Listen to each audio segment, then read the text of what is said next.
لیکن جب ان کے پاس شناخت نہیں ہوتی تو ان کو مخصوص ٹائم پیریڈ کے لیے بند کر دیا جاتا ہے, مطلب جیل بھیج دیا جاتا ہے. تو یہ حکومت کی ذمہ داری ہے کہ حکومت ان تمام چیزوں پر جو ہے وہ نظر رکھے, کون لوگ ہیں, کیسے وہ پاکستان سے باہر جا رہے ہیں, کن مقاصد کے لیے جا رہے ہیں, اور کیا ایسا تو نہیں کہ وہ باہر جا کر پاکستان کے لیے بدنامی کا باعث بنے. اب یونان کی آپ نے بات کی, تو یونان میں آپ کو پتہ ہے جتنے بھی یونان کے ایجنٹ بیٹھے ہوئے ہیں یہ سارے مختلف جو ہمارا جو بیلٹ ہے, یہ جو جیلم, گجرات, منڈی پابوتین, یہاں کے بہت سارے لوگ آپ کو ملیں گے وہاں پر یونان کے ایریا میں. تو یونان میں لوگ موسٹلی اسٹڈی ویزے پہ جاتے ہیں, اسٹوڈنٹس جو ہیں, اور اسٹڈی ویزے کے بعد وہ نہ تو وہ ڈگری کمپلیٹ کرتے ہیں, جسٹ لائک یو کے بھی اسٹڈی ویزے پہ جاتے ہیں, لیکن وہاں پر جا کے ان کو پتہ چلتا ہے کہ جہاں ہم نے فیس سبمٹ کروائی ہے وہاں تو کوئی اسکول کالج اس نام کا ہے ہی نہیں.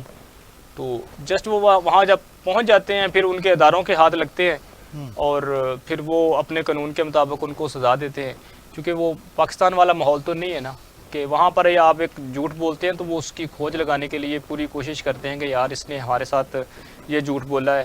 بعد ایسے بھی ہم نے دیکھے ہیں کہ وہ وہاں پر اپنی جب شناخت اظہار نہیں کرتے تو ان کو پہلے ہندوستان بھیجتے ہیں, وہ پھر وہ پاکستان بھیجتے ہیں, پھر وہ دیکھتے ہیں کہ ان کے پاس ان کا ڈیٹا ہے. بعض اوقات ایسا بھی ہوتا ہے کہ وہ پاکستان بھی کہتے ہیں ہمارا یہ شہری نہیں ہے, ہندوستان بھی کہتا ہے یہ ہمارا شہری نہیں ہے, ان کو لے جا کے پھر وہ جیل میں بند کر دیتے ہیں. باقر یہ بتائیں, یہ جو 31 ارب امریکی ڈالر 2023 میں ان پاکستانیوں نے بھجوائے تھے, وہ پاکستانی تو چلیں ہم مانتے ہیں کہ نہیں ہے, جو 23,000 سے زائد ہیں, لیکن آخر یہ پاکستانی نے قانونی معاونت, جیسے ڈوگر صاحب نے بتایا کہ یہ مختلف جرائم میں بھی ملوث افراد ہیں, وہاں پہ وہ زیر حراست ہیں, ان کے اگر مقدمات چل رہے ہیں تو ان کو مقدمات سے بری کرانا, پاکستان واپس لانا, یہ کیسے ممکن ہوگا اور کیسے حکومت وقت اس پہ کیوں نہیں اس پہ جو ہے. راجہ کاشف بہت شکریہ آپ کا. میں یہ سمجھتا ہوں کہ جو 23,000 کا فگر ہے اس میں لازمی نہیں ہے کہ اس میں جرائم پیشہ افراد بھی ہوں. میں جو چیز, کیونکہ میں خود سعودیہ بھی دیکھ کر آیا, گلف تقریباً ساری کنٹریز میں نے دیکھی ہیں, وہاں پہ جو لیبر طبقہ ہے جب وہ کسی وجہ سے کام پر نہیں جا پاتا, اس کو جو ان کی کمپنیز ہوتی ہیں وہ ان کو بلیک لسٹ کر دیتی ہیں اور ان کو ڈپورٹ کرنے کے مرحلے پر چلی جاتی ہیں, یا وہ آپ کہہ سکتے ہیں کہ ان کمپنی سے وہ بھاگ جاتے ہیں, تو وہاں کی جو پولیس ہے ان کو اٹھا کر جیلوں میں بند کر دیتی ہے. تو یہ وہ لوگ ہیں جو وہاں پر مزدور طبقہ ہے. آپ نے دیکھا ہوگا پاکستان میں بھی اکثر آئے روز سعودیہ گلف کنٹریز سے ریکوائرمنٹس آئی ہوتی ہیں, ان کو لیبر طبقہ چاہیے, مزدور چاہیے, الیکٹریشینز چاہیے, پلمبر چاہیے, پائپ فٹر چاہیے. تو یہ سب وہ طبقہ ہے جو یہاں پاکستان سے مزدوری کرنے کے لیے باقاعدہ ایک پراپر کمپنیز کے تھرو پروٹیکشنز لینے کے بعد, بیورو پروٹیکشن جو بیورو ہے, جیسے امیگریشن پروٹیکشن بیورو ہے, FIA ہے, ان سے باقاعدہ کلیئرنس کے بعد وہاں جاتے ہیں. جس طرح ڈوگر صاحب کہہ رہے ہیں کہ وہاں پہ الیکٹریشینز چوریاں کرتے ہوں گے, اس میں نو ایشو, نو ڈاؤٹ, لیکن آپ یہ نہیں کہہ سکتے کہ وہاں پہ زیادہ جو تعداد ہے وہ چوروں کی ہے یا جرائم پیشہ افراد کی ہے. اصل ایشو وہاں پر یہ ہے کہ بہت سارے جو مزدور طبقہ ہے جب ان کو ان کے رائٹس نہیں ملتے تو وہ مجبوراً کمپنیز سے فرار اختیار کرتے ہیں, مفرور ہو جاتے ہیں, جس پر پولیس ان کو اٹھا لیتی ہے اور ان کے پاس پراپر ڈاکومنٹیشن نہ ہونے کی وجہ سے, رہائشی ثبوت نہ ہونے کی وجہ سے ان کو جیلوں میں ڈال دیا جاتا ہے.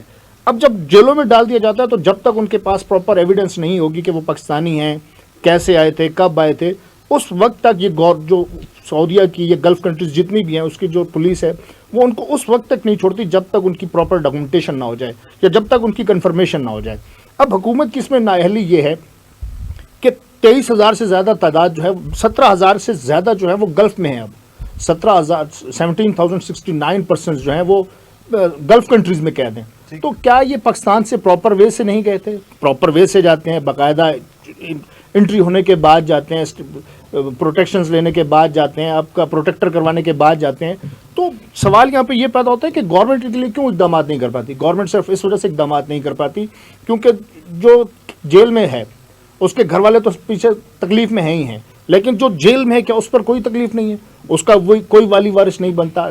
جب وہ خود باہر ہوگا تو کونسل میں بھی جا سکے گا, سفارت خانے میں بھی جا سکے گا, لیکن جب وہ خود جیل میں ہے تو اس کے پیچھے سفارت خانے میں کون جائے گا؟ انلیگل وے استعمال کرتے ہیں یہ جو یورپ جانے کے لیے, سر وہ بالکل سیپریٹ ایشو ہے, وہ ایک بالکل سیپریٹ ایشو ہے کہ آپ انلیگل وے جانے کی کوشش کرتے ہیں. میں اس وقت بات کروں صرف گلف کی, جو آپ پراپر وے سے جاتے ہیں, پراپر پروٹیکٹر کروا کے جاتے ہیں, پروٹیکشن لے کر جاتے ہیں, پروٹیکشن بیورو سے باقاعدہ اس کی انٹری ہوتی ہے, انشورڈ ہوتے ہیں, اس کے بعد وہ لوگ جاتے ہیں. تو کیا ان کا حق نہیں ہے وہ جیسے آپ کہہ رہے ہیں 31 ارب ڈالر جو ہیں انہوں نے پاکستان میں بھیجے ہیں 2023 میں، تو کیا ان کا کوئی والی وارث نہیں ہے؟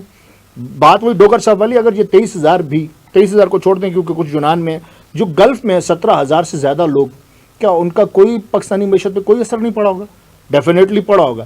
حکومت جو ہے وہ صرف اس وجہ سے پھر بات وہیں پہ آ گئی کہ کیونکہ ظاہر ہے وہ جیل میں ہے، ان کے پیچھے کوئی چلنے والا نہیں ہے، کیونکہ یہاں پر آپ نے دیکھا ہوگا کہ پاکستان سے ایک فیملی کا ایک ہی بندہ جا سکتا ہے، دوسرا بندہ جانے کے لیے پھر آپ کو 8-10 لاکھ روپے ارینج کر رہے ہیں، جو وہاں جائے گا اس کا پراپر کیس ہوگا اور اس کے بعد جا کے اس کو لیبر کورٹ سے اس کو چھڑوایا جائے گا.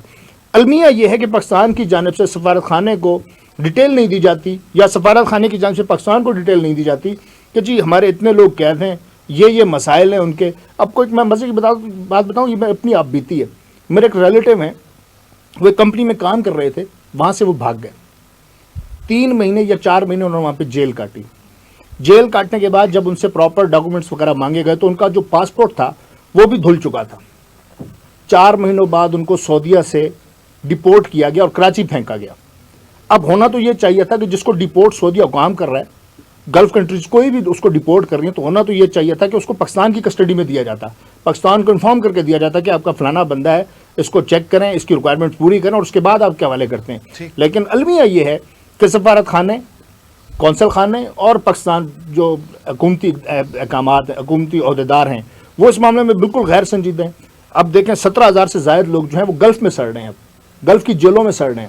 عمان، قطر، کویت، بحرین، سعودیہ، یو اے ای، 17,000 سے زائد لوگ ادھر قید ہیں. تو کیا وہ انسان نہیں ہے؟ آپ پاکستانیوں کو بھی چھوڑ دیں، کیا وہ انسان نہیں ہے؟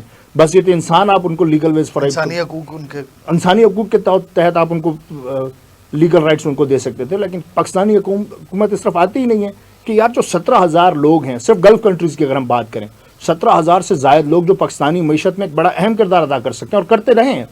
چلیں اب ان پر کوئی مسائل آ گئے ہیں، 10,432 اگر سعودیہ میں قید ہیں، 371 بحرین میں ہیں، 59 کویت میں ہیں، 578 عمان میں ہیں، 338 قطر میں ہیں. تو کیا ان کا حق نہیں ہے کہ بحیثیت پاکستانی قوم ان کے لیے سٹینڈ کیا جائے، ان کے لیے آواز بلند کی جائے؟ صرف مسائل یہاں پہ ہیں کہ جو گورنمنٹ ہے وہ اس معاملے پر سنجیدہ نہیں ہوتی. ہیومن رائٹس کمیشن کہنے کو تو بلند و بانگ دعوے کرتا رہتا ہے، لیکن جب بات فیکٹس کی طرف آتی ہے، فیکٹ اینڈ فگرز کی طرف آتی ہے، تو وہ اس پر عمل کرنے میں بالکل ناکام نظر آتی ہے. ٹھیک ہے، آپ کا پوائنٹ آف ویو آ گیا. شہزاد صاحب، میں آپ سے جاننے کی کوشش کروں گا کہ حکومت ان جو بیرون ملک قید پاکستانی ہیں، ان کے حوالے سے کوئی ایسی اسٹرانگ لیجسلیشن پارلیمنٹ میں کیوں نہیں کی جاتی؟ ایک تو یہ ہمیں بتا دیں. دوسرا ہمیں بتا دیں کہ یہ حکومتی اقدامات آیا ان فیوچر کوئی ایسے لینے جا رہے ہیں یا نہیں لینے جا رہے؟ جیسے باقر نے بڑی تفصیلاً ہمیں بتایا کہ یہ 17,000 جو گلف میں ہیں وہ باقاعدہ ادھر سے ویزا پروسیس کرنے کے بعد، پروٹیکشن لینے کے بعد، انشورڈ ہونے کے بعد گئے ہیں. تو وہ جو انہوں نے ادھر پیسے خرچے اس سارے عمل کے لیے، بعد ازام انہوں نے وہاں سے بھی ترسیلات زر بھیجی، تو کیا ان کا اتنا بھی قانونی رائٹ نہیں بنتا کہ پارلیمنٹ اس کے بارے میں کوئی لیجسلیشن کرے یا کوئی فنڈز مختص کرے؟ حکومت وقت اس حوالے سے کیا کر رہی ہے؟ جی بہت شکریہ کاشف صاحب. بات یہ ہے کہ جتنے بھی یہ گلف کنٹریز ہیں وہ ایک تو ہمارے ہمسایہ ملک ہیں، انہوں نے پاکستان کے ساتھ وقتاً فوقتاً کافی معاملات پر جو ہے وہ ساتھ دیا ہے. تو ایسی بات نہیں ہے کہ انہوں نے بلا وجہ جو پاکستانی ہیں ان کو حراست میں رکھا ہے یا قید کیا ہوا ہے. ان میں کئی ایسے پاکستانی ہیں جن کی کفالت جو وہاں ان کے کفیل ہوتے ہیں، ان کا ایک ویزا ہوتا ہے مخصوص مدت کے لیے جو وزارت خارجہ کی اپروول سے ہوتا ہے، کسی کا 1 سال کا، کسی کا 2 سال کا.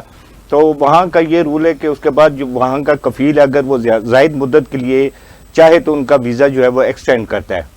اچھا، اس میں یہاں پر یہ بھی ہوتا ہے کہ جس وقت ایک کفیل کا ویزا مکمل ہو جاتا ہے تو وہ اس کو وہاں سے نوکری سے برخاست کرتا ہے، اس سے 1 ہفتہ قبل جو ہے اس کا پاسپورٹ دیا جاتا ہے. وہ اس کا پاسپورٹ پاکستانی جو بندہ ہوتا ہے اس کا پاسپورٹ ان کے پاس ہوتا ہے.